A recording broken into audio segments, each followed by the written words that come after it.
Hi everyone, welcome. I'm Jen Dentel from Gerber Hart Library and Archives, and welcome to our virtual panel on the Chicago LGBT Hall of Fame.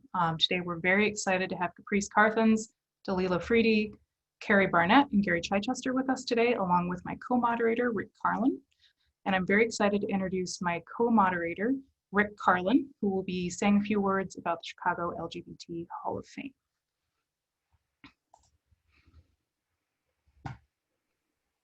Well, thank you for having us, Jen and Gerber Hart. I just wanted to give a little background on the Chicago LGBT Hall of Fame for those who are not aware of all of the ramifications of it. It is both a historic event and an exhibit. And through the Hall of Fame, residents of Chicago and the world are made aware of the contributions of Chicago's LGBT community and the community's efforts to eradicate homophobic and transphobic bias and discrimination. The Chicago LGBT Hall of Fame is the first city-sponsored Hall of Fame dedicated to LGBT people, organizations, and businesses in the United States. It was an outgrowth of the then Mayor Harold Washington's Advisory Commission on Gay and Lesbian Issues. And then in 1991, under the leadership of Richard M. Daley, the first Hall of Fame induction ceremony was held at City Hall during a reception that the mayor was holding during Pride Week. From 1991 until 2016, the Hall of Fame relied upon financial support of the city of Chicago. The city ceased funding the Gay and Lesbian Hall of Fame, along with many other projects, in 2016 as part of then Mayor Rahm Emanuel's cost-cutting programs. We had kind of seen the light at that point, saw what was happening, and we reformed the Friends of the Gay and Lesbian Hall of Fame as a not-for-profit to manage and finance the Hall of Fame.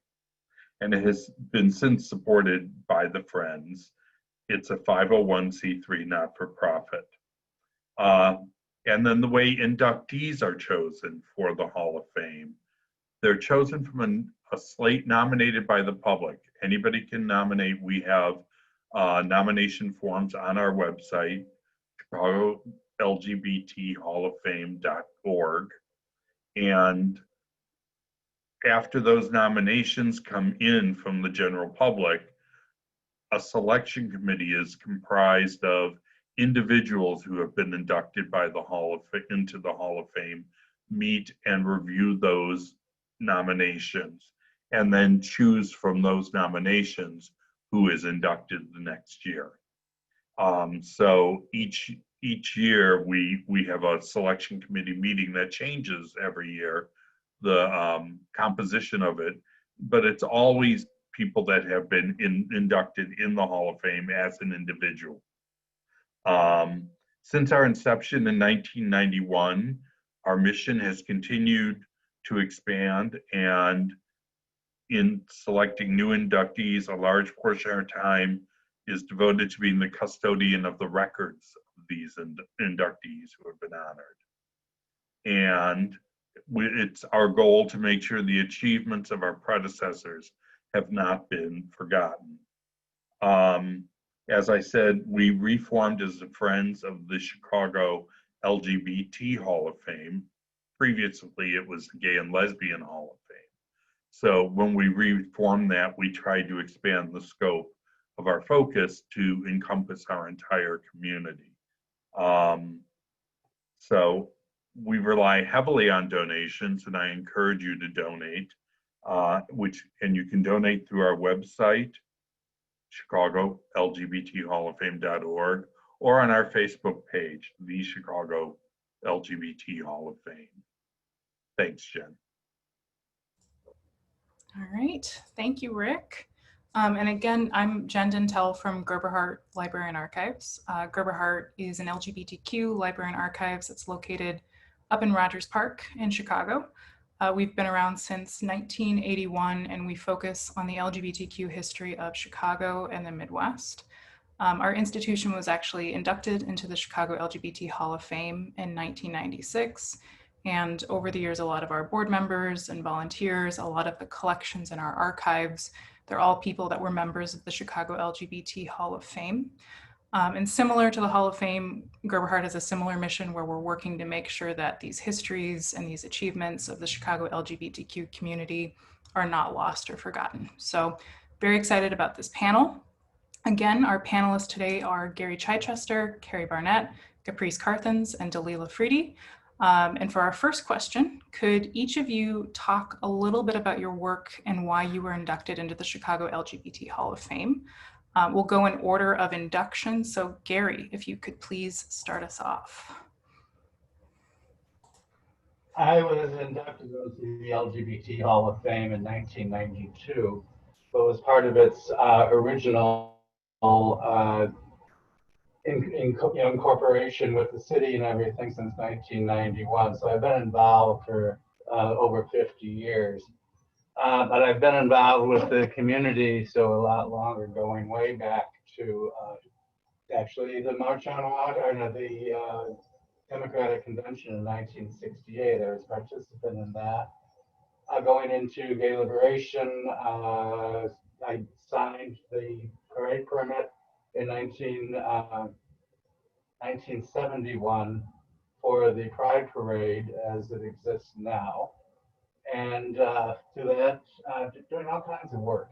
I'm really happy, Will and Jen, for being here today, because one of the most important things I think that our community is proud of is our heritage is our power.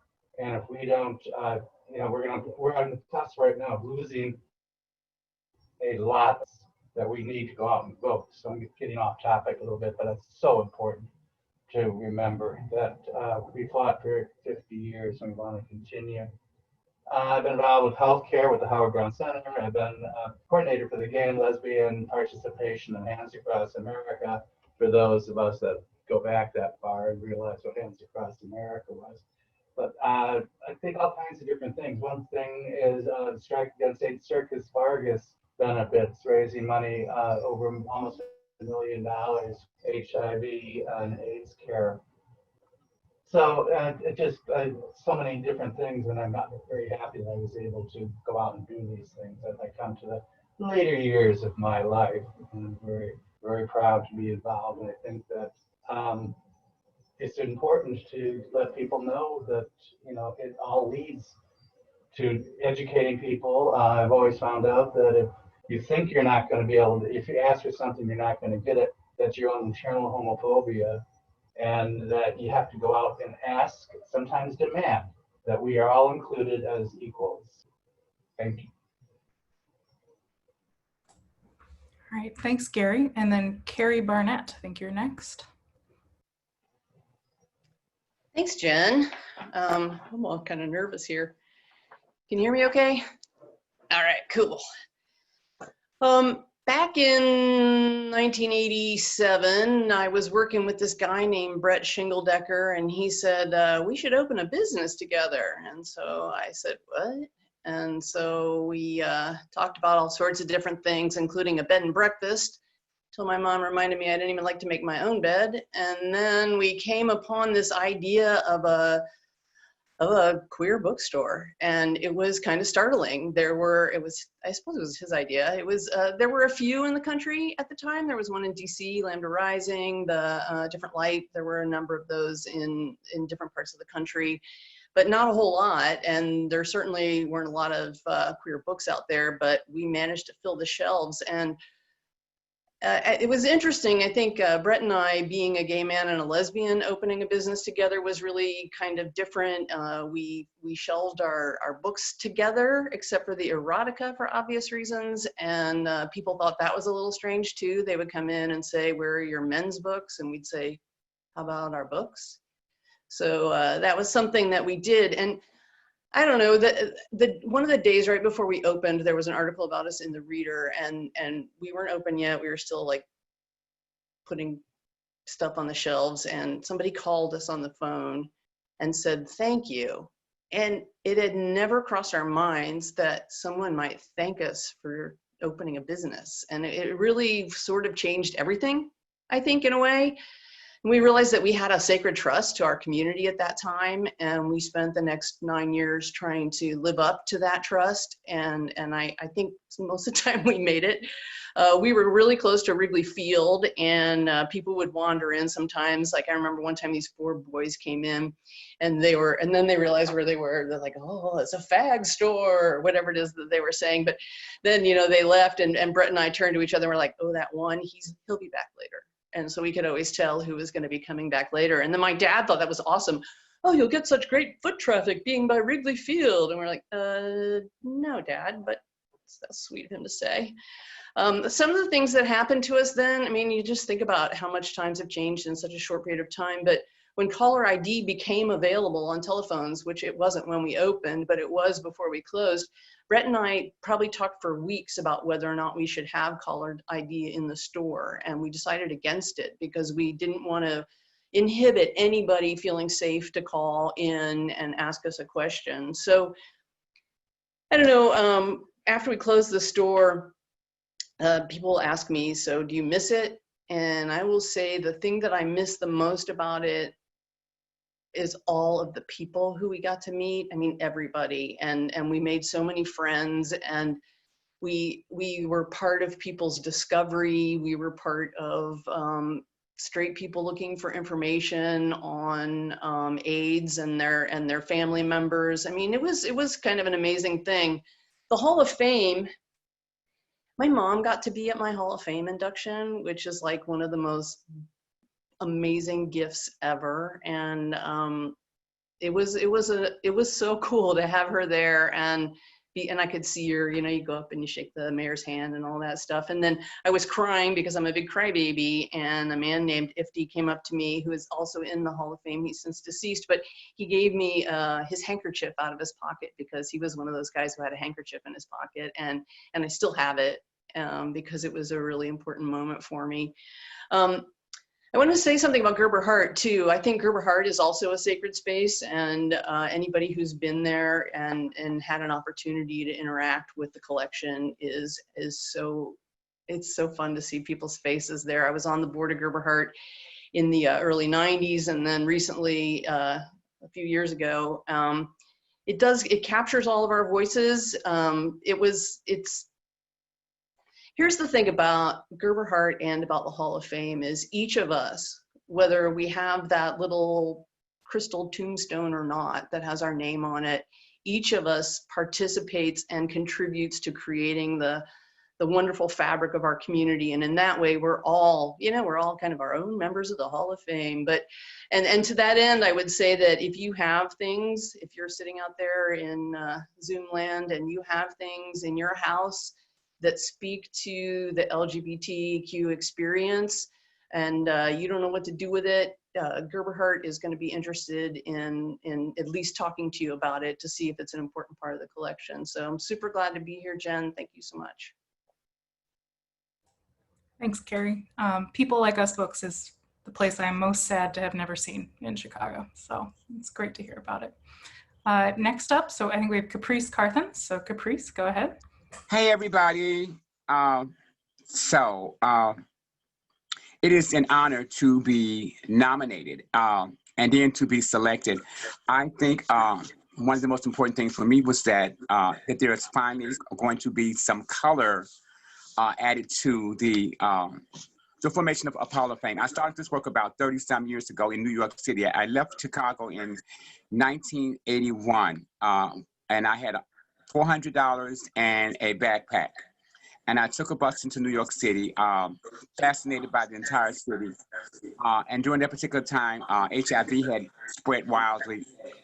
And it was primarily killing. The only medication that was around at the time was the ACT, but it was for gay white men who the black girls were actually dating. So there was a high number of infection rate amongst trans women of color back then. And I got the amazing opportunity to work with Dr. Marjorie Hill, who worked with gay men's health crisis. And I kept trying to tap into some resources for some other people. And she finally told me, look, I don't have any thing for the girls. I just have it for the boys. And during that time, before my transition, I had to change my name. I said, well, guess what? I'm going to be one of the fellas today. And I went in and I made them add me into their resource bank because I showed up. And it was in the early part of transition. So they didn't know what to do. I just knew I needed to be present. Moving fast forward, you know, it has always been my responsibility to go into spaces where voices can't be heard. I mean, one of the first things I did was when I was able to actually find a platform to work from was get my teeth done, you know, and I haven't stopped talking since then. So it is an honor. I've been doing this work for over 30-some years. I'm connected with a couple of organizations, particularly the AIDS Foundation of Chicago, Christian Community Health Center, Southside Health Center, Heartland Alliance. I do a lot of consulting work with them. I am the current co-chair for the Chicago Area HIV Service Council, CAHIS. I'm the current co-chair, first trans woman ever to be a co-chair. I'm currently sit on a couple of other boards, and I do HIV prevention. I'm a prevention specialist. I think it's important. I remember someone saying that if you're not at the table, you're on the menu.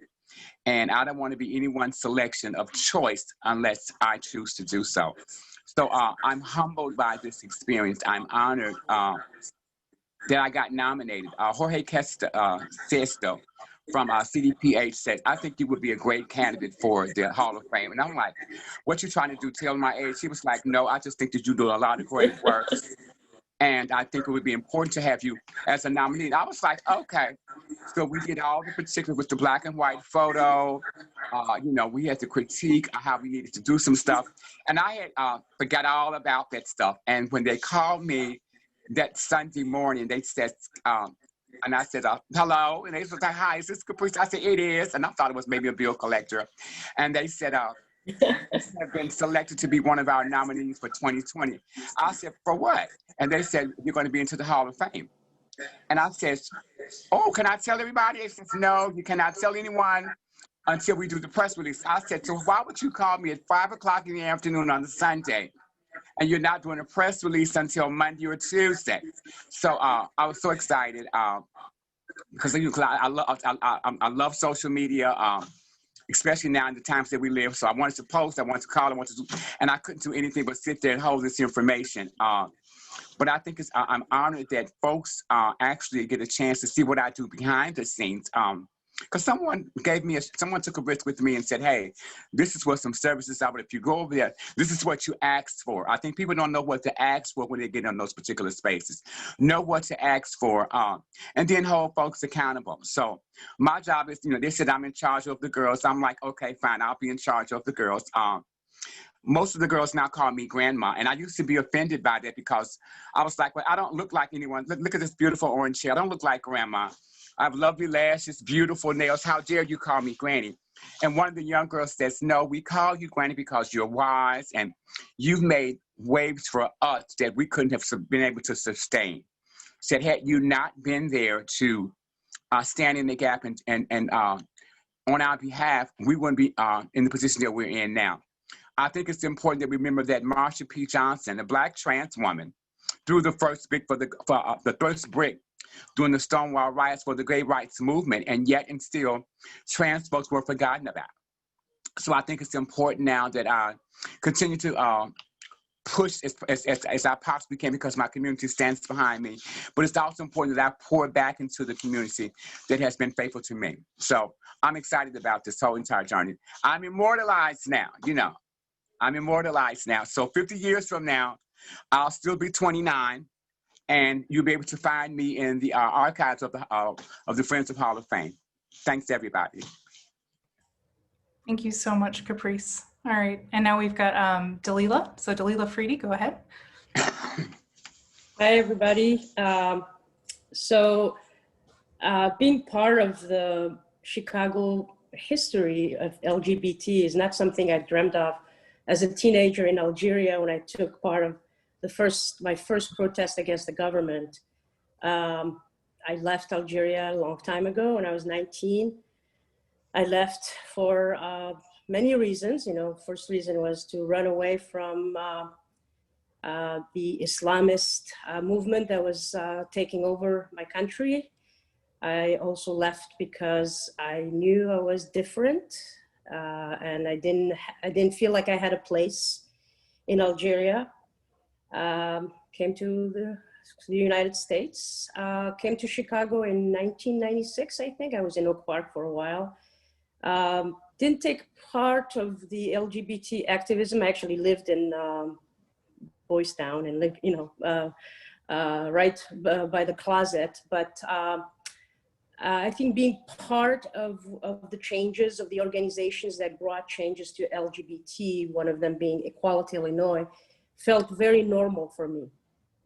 As someone who always fought for the rights, the social justice back in Algeria, which was instilled by my grandmother, who always also taught me that it was always important to fight for others that are different, others who did not have what we had. I think it felt very normal for me and unselfish. It was unselfish. I joined Equality Illinois as a volunteer and then became board member. And then later on, I was the board chair. And as a board chair, we passed marriage equality. And that was a big victory for us. What I liked during the lobbying for marriage equality was talking to religious groups. As being a Muslim, I was always being sent to Muslim groups, even though we knew that we were not going to get their support. But it was interesting to talk to those groups. It was also interesting to be the face to help other Muslims, LGBT in Chicago and Illinois, to feel safe to come out, or feel safe that, hey, there's a girl she's Muslim like us, but she's out there and she's doing something. So, and being an inductee for the LGBT Hall of Fame, I think is not something I thought of, but I'm very proud to be part of the group of people who are past and present inductees, being part of all the heroes of the Chicago and Illinois fights. I mean, for the LGBT, mainly my biggest heroes and mentors, Vernita Gray and Art Johnston. I'm very proud to be part of this group. I hope they are very proud of me for what I've done. Hopefully I continued the work that they're still continuing. I mean, Vernita Gray's memory is still in there. And I think, as Caprice said, I'm immortalized also. And I joined, I believe, Carrie, you mentioned Ifti Nassim.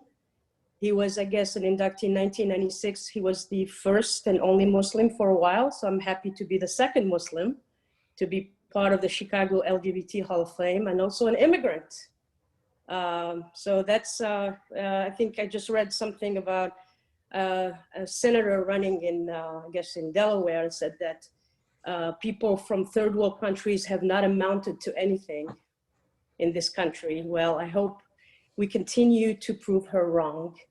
And I just hope that having my name as part of the Chicago LGBT Hall of Fame will help others like me come out and not be afraid.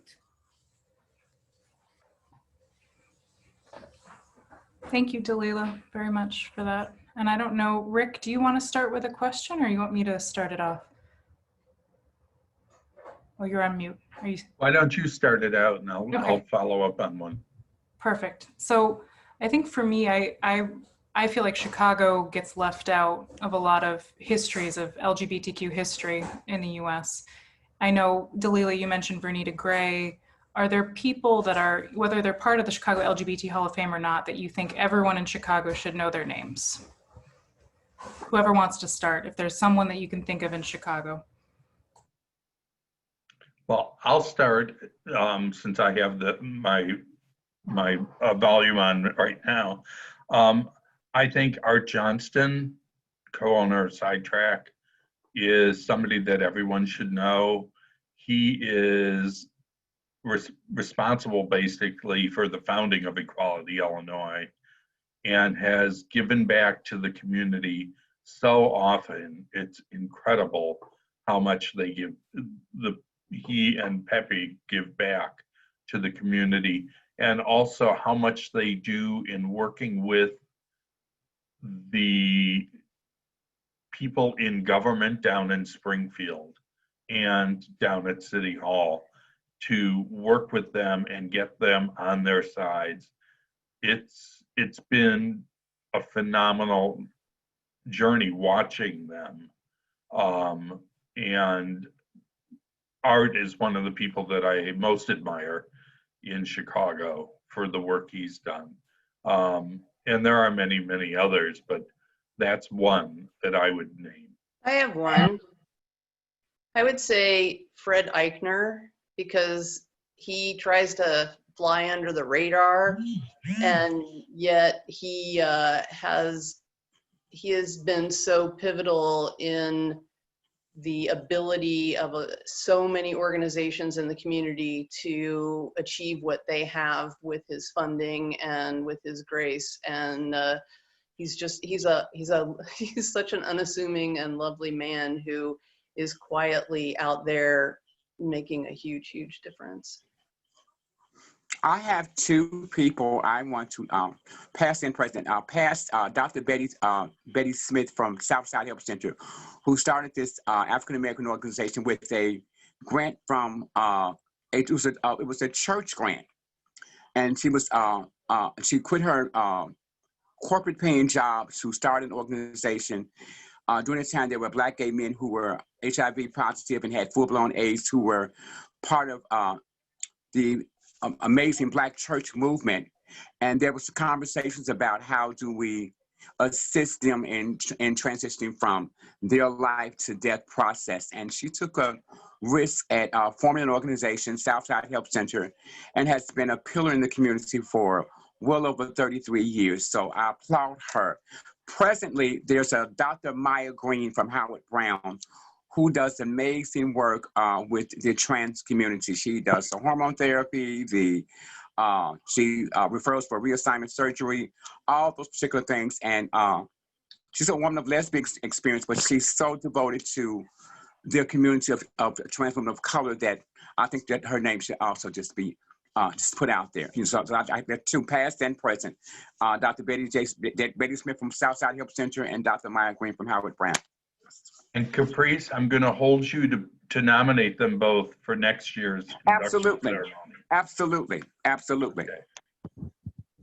I think Lori Cannon is someone I have admired for years. She's an ally. I think she started Vital Bridges, that if nobody knows Vital Bridges, it's an organization that I think in the 80s that was giving food to those hurt by AIDS, and I think she expanded since then. She's a Spitfire. She can come off as tough, but she's a great ally to the community and has been around for a long time. And yeah, I admire her a lot. It's the work that she does for LGBT, and lately mostly trans. She's been doing a lot of that. So yeah, she's someone that I admire a lot, and I'm sure a lot of people here know her too. So yeah. I'd like to mention Burr Tillstrom, the creator of Kukla, Fran, and Ollie. A lot of people don't realize that he was a gay man, and that he was also the start of nationally getting television by the use of these characters in there. So it's so proud to have somebody so involved with that, entertainment and earth thing.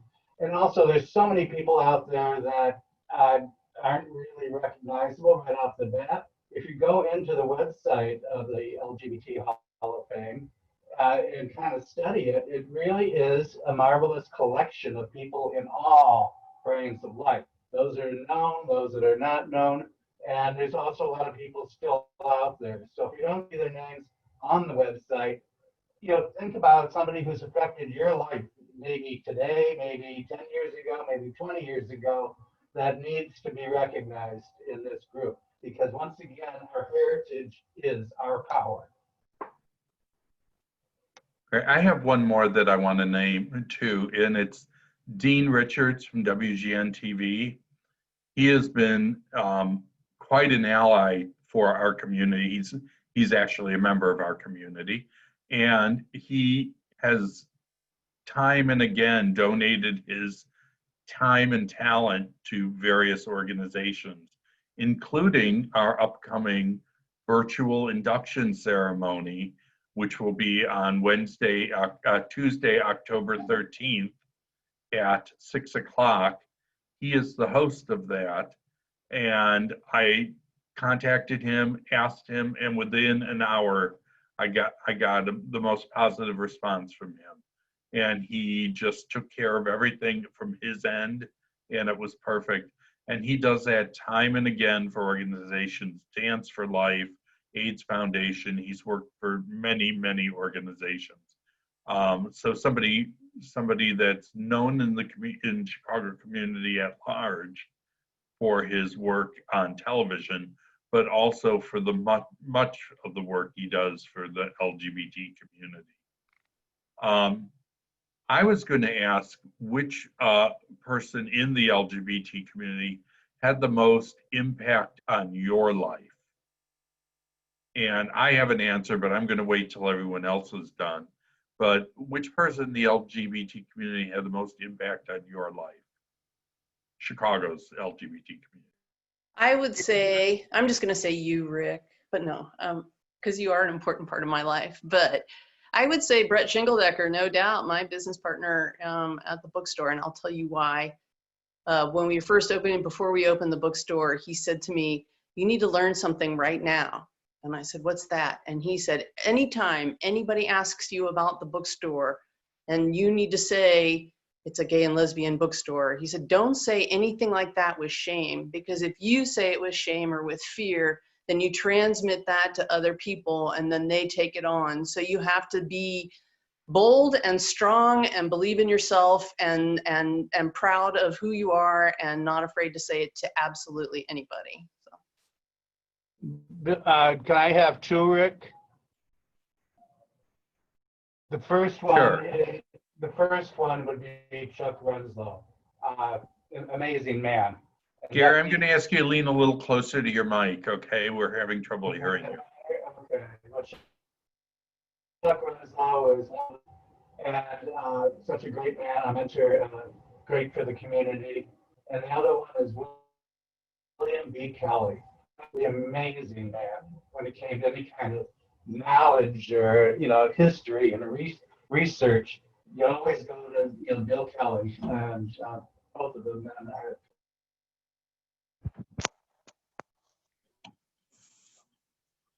So for me, it would be a friend of mine who pours into me on a regular basis for the past 30, what do I keep saying, 30 something, and I'm only 29. About 35 years. His name is Boris Powell, and he's one of those transparent friends who never lets you get away with anything, good, bad, or indifferent. So, and he's part of our community. So kudos to Boris Powell. Dalila? So I did mention Art Johnston and Vernita Gray. I think I will always be thankful for them. And also, of course, I can't forget to mention Elizabeth, my wife. She dragged me into this by introducing me to Art Johnston so many years ago. I think she became a widow after that. She lost me to all those events that Art never seemed to not attend. I mean, he's still, with all the years he's been, his work with, Ed Sidetrack and everything, he just never tires to help the community and do everything. And of course, I think my heroes are the everyday people who put their lives in danger for everything. The trans community is a community that I think, even though I grew up in a society that was, as a woman, I did not have a place, or then an LGBT, a lesbian did not even have a place. But I think what the trans community has been going through and still going through, to me, that community is the heroes. My friends who surround me with love. I think everyone who has done unselfish acts to help our community, those are my heroes, whether they're LGBT or they're just straight allies. I also want to do a shout out to my aunt Martha Whitehead from Oak Park, who was, again, I came into her life when I was 19, a young immigrant in awe of everything that was in front of me. And she's always been pushing for me to succeed and not be afraid to be who I am. She's my hero. Wow. I'm going to name a trio of people that are all affiliated. Grant Ford, the publisher, and Sarah Craig and Steve Kulicki, who is being inducted this year, who were the editors of Gay Life when I became involved with it. And they basically gave me the opportunity to write a column, and that blossomed into things and opportunities I never would have experienced. And from there, I moved to Gay Chicago, where Ralph Paul Gernhardt and Dan DeLeo supported me and encouraged me. And I got to meet more people than I ever would have, including half the people on this panel. I met them basically through my work with the LGBT press in Chicago. So I would say the LGBT press overall is one of my biggest influences on my life.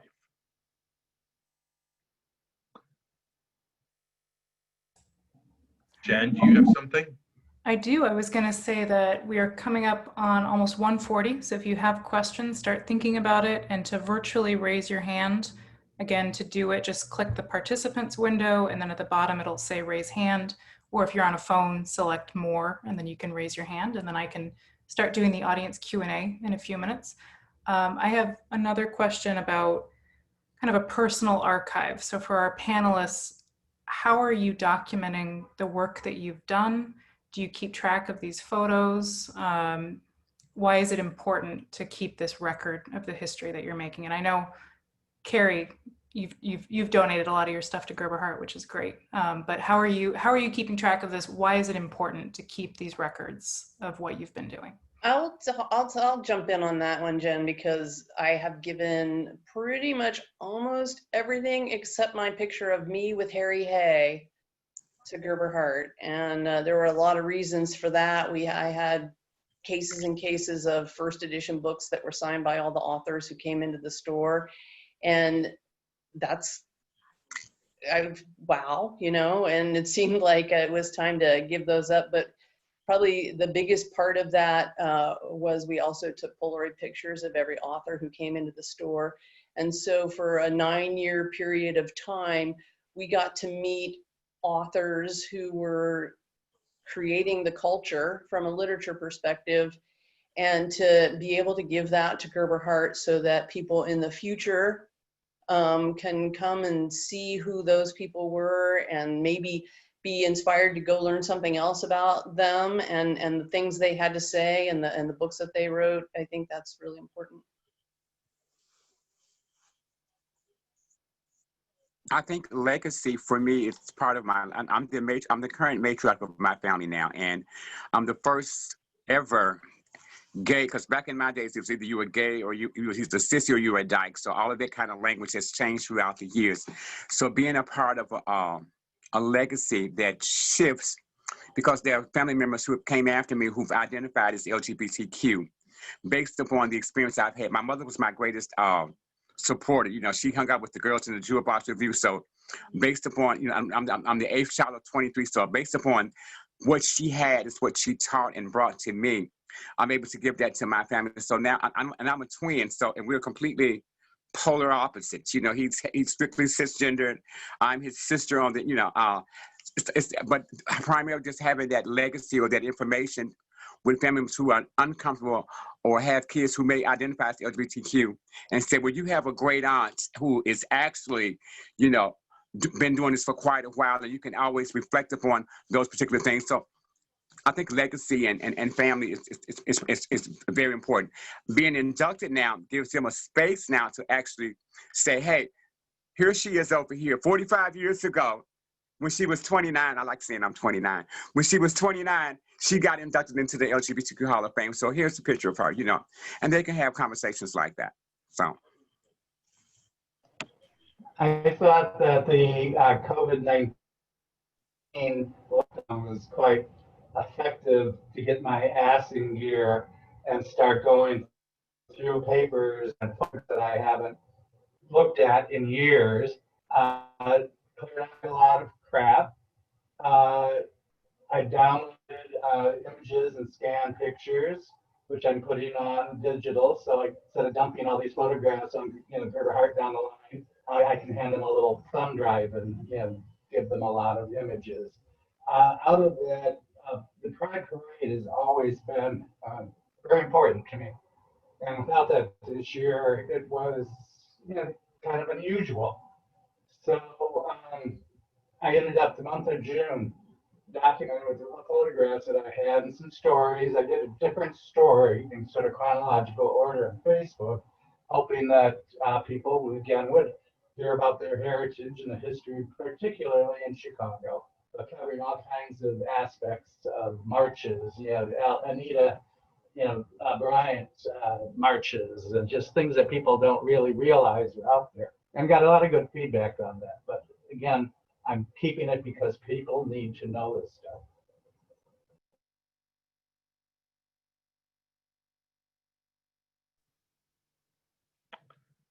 Dalila, do you have anything that you are doing to further the preservation of our community? I think one of the things that I've been trying to get my great friend Art Johnston is to tell us more stories, and you all know he's a great storyteller. We never tire of him telling us the stories of this person and this person. I mean, it just seems like he knows everybody, and he has stories about everybody. My grandmother was a storyteller, so I've always have that in me, and I think all my cousins and everybody I know hear me tell stories. I have the stories about Vernita Gray. Those are something that I'm glad Tracy Baim put in a book. Tracy Baim, another storyteller. Oh, I'm glad again she's saving everything. I'm sure she's going to have a great time putting through this book about Windy City Times. So I think the history of our community is very important, and we can't let it through. One of the, I love history, so one of the things I've been doing a lot is reading about the history of Chicago, but also the history of LGBT folks in the Muslim world. So it's something that I think being part of the Chicago LGBT community helped me learn how to preserve that. So telling stories. So one day I'll write a story about all the LGBT folks in the Muslim world, because a lot of people are part of that have been forgotten.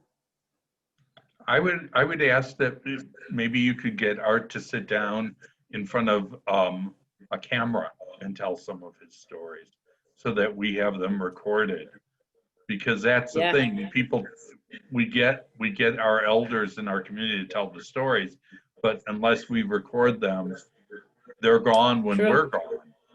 So we need to pass those down. Yes. Yes, I actually keep a diary of everything that I've been involved with over the years, and I update it every month. And so someday that's going to go somewhere. I don't know where, but it mentions everything from birthday parties to gala benefits to something like the induction ceremony. And so I'm hoping that goes somewhere too. And I also made a PowerPoint video of myself in drag, so that's around too. Hey, Rick. I'd like to challenge the LGBT Hall of Fame to donate their entire collection as it leaves from being displayed places and all the papers and all of the stories to Gerber Hart, because I really think ultimately that's where it'll have the most robust use.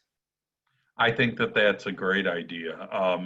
I have been looking into that since becoming co-chair of where are our materials going, so that also everybody has access to them. So thank you. Yes, it's something I really want to do. So Gerber Hart has already started a collection of the Chicago LGBT Hall of Fame, from the display boards to papers. I was in there one day and I saw the signature from the first parade for rental of a sound system. I go, wow, $50, what a deal. Yeah. But you know, they've already done it, and that working together with Gerber Hart is an amazing thing. I think we have our first audience question, but I just wanted to say one more thing about stories. So I know at Gerber Hart, we've done a lot of exhibits of Chicago LGBTQ history, and I think it's simultaneously very exciting and very intimidating to be doing an exhibit on someone who you can call. So, but it's such an opportunity. These stories are still out there, and I do think that recording them, if you hear of someone that has a story about Chicago LGBTQ history, please encourage them to talk to us or to just share that story or that information so more people can learn about it, because a lot of people don't know our history, and they should. So, Jen, Tracy Gang was very instrumental in getting together a website called ChicagoGayHistory.com, which is a whole, probably a couple hundred of interviews on video talking about it. It was done maybe 15 years ago, so it's not as current as it should be, but it's a good resource. I agree. That website, and then as well as Tracy Bame's Out and Proud in Chicago book, and the Chicago LGBT Hall of Fame website. Those are all great resources to learn more. We have a couple audience questions. So our first question is from Martha Whitehead. So Martha, I'm going to unmute you. Go ahead, Martha. I just have to thank Dalila for providing our family, her family, my family, with an example of courage, resilience, adventure, fun, always love, great humor. I'm so proud of you, Dalila, and I thank you so much from the bottom of my heart. Love you always, dear, and your family is so proud of you. That's it. No questions. Thank you. Thank you, my dear Aunt Martha.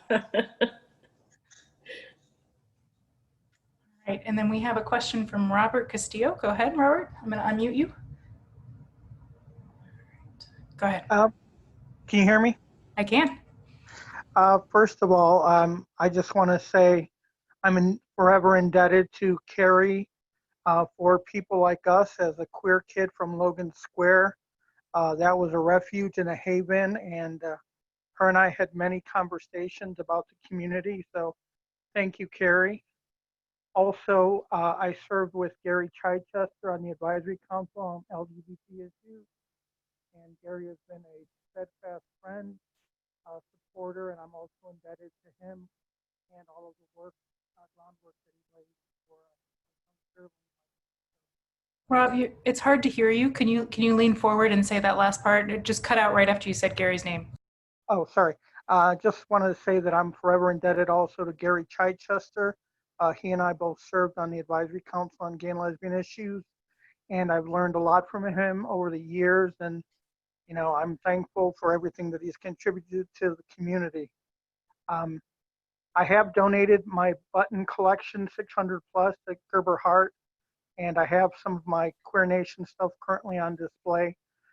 So I'm appreciative of Gerber Hart for displaying that. My question to everybody is, what do you think has been the biggest triumph of the LGBT community and also the biggest tragedy of the LGBT community?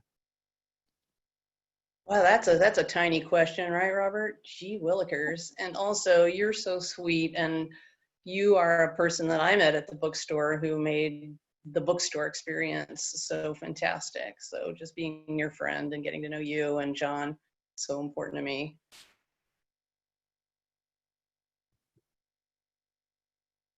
My favorite memory of Robert is when we were on the advisory council and we had the opportunity to work together on an event called the Care Fair, which was bringing healthcare professionals from around the city to go down to the Museum of Science and Industry and set up a fair geared towards health. So it was truly an amazing, wonderful way of really getting to know Robert.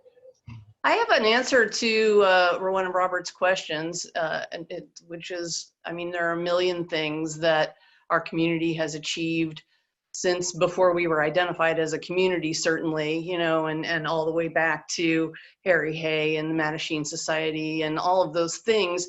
But I would say turning the AIDS crisis into a way to coalesce our community and move us forward so that we were all standing together and having a common way to turn something so horrible, I mean, so horrible, into who we are now as a community. And, you know, I miss all my friends and I want them all back, and I wish that would have never, ever happened. But from it, I think when people started coming out, because we had to come out, because we had to protect the other members of our community and be a part of their lives, it changed everything. And that is what I believe. I mean, it started, of course, at Stonewall, but that moment, which was way too many long, horrible moments, I think we turned it into something beautiful that has helped sustain us and bring us all together as a community. I agree. I think the AIDS crisis, but was also our most difficult moment in our lives. And I would say our greatest achievement, I never thought, I'm getting joked up about this, I'd see the White House lit up rainbows. That was the most amazing thing in my life. As far as being LGBT, that we would have reached that level of acceptance in our country, that we got that. That was truly an amazing moment for me. I think to add to that, Rick, is the Legacy Project, the pylons on in the neighborhood, you know, on the Halstead Street, and telling the stories, and what the Legacy Project is doing also, teaching young children about the history of LGBT folks who have contributed to the whole world, to in every aspect. I think that's a big achievement that we have in Chicago itself. And also, and the sad part is that we're still fighting for the rights of LGBT. I think that's something that is very sad, especially in a country like the United States of America, where it's the land of the free. So every time I read a story yesterday or Thursday of another trans Black woman who got killed, we have so much.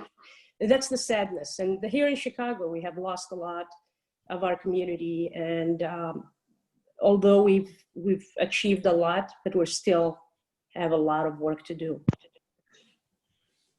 That's why it's really important to make sure that not only you vote, but you encourage all your friends to vote.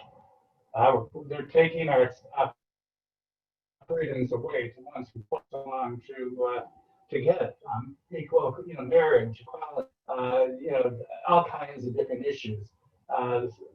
Trans in the military, just we have to get the current administration out of there and vote.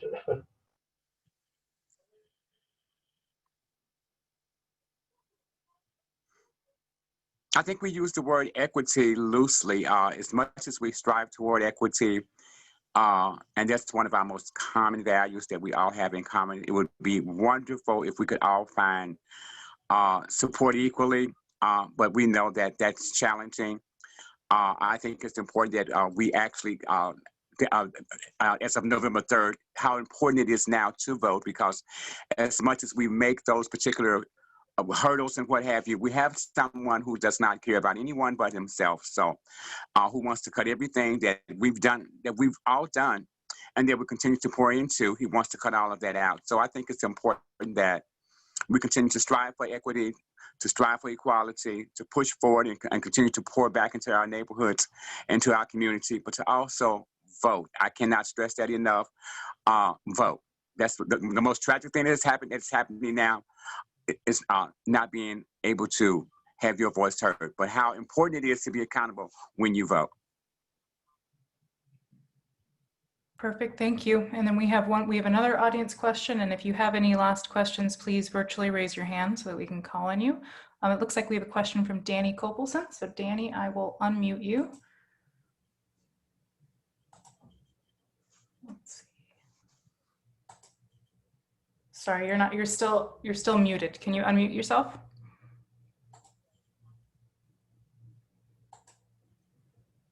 There we go. There we go. I thought it was automatic and it wasn't. I wanted to thank everybody for doing this. I think it's a phenomenal idea. I hope it is repeated more. I think it's planned to be more and more.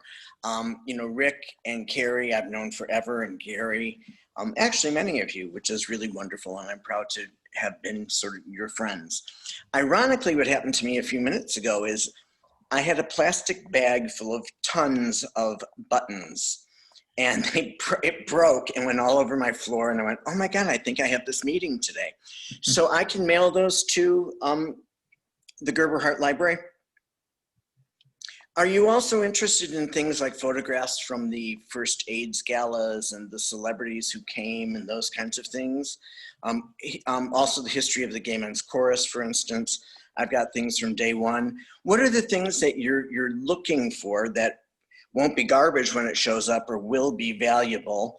Because I think there's so many people who would happily verbally commit and also send things to the archive. Of course, that's a great question. I definitely want to defer to our archivist and our director, but I would say those items you described sound incredible, very relevant to the purpose of our mission of documenting LGBTQ history in Chicago and the Midwest. So I would say if you do have a personal collection, if you have been involved in Chicago LGBTQ history, definitely send us an email and we could set up a meeting to talk through those things, and we could figure out what would work best. And our email is info@gerberhart.org, but you can also check out our website and see what other sorts of archival collections we have. But all of that sounds very, I mean, especially things like photographs. I mean, that's so, I know for me personally, going through these collections and seeing photos and being able to have information about the people in the photos too, that's fantastic information. So thank you for asking that. Thank you. Thank you everyone for coming today and for our panelists. Thanks so much. Thank you.